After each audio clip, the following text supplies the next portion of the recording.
এই একটা আইএফবির মাইক্রোওভেনের লাইট দেখো কেটে গেছে। একদম শর্ট ফর্মে দেখাচ্ছি লাইটটা কীভাবে রিপ্লেসমেন্ট করছি। যদি কখনো লাইট কেটে যায়, এটা নিজেরাও ঘরেও করে নিয়ে যায় কোনো কাস্টমাররা যদি ভাবে যে নিজেরা করবে। খুব সোজা পদ্ধতি।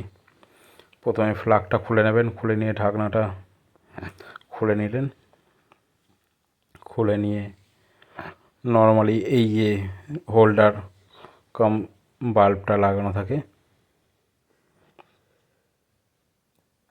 এই আমরা চেঞ্জ করে দিলাম, চেঞ্জ করে ঢাকনাটা লাগিয়ে দিলাম।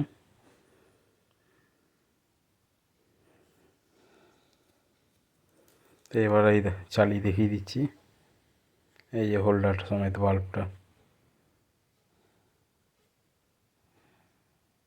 এই যে লাইট জ্বলছে। খুব সোজা কাজ, খুব সোজা।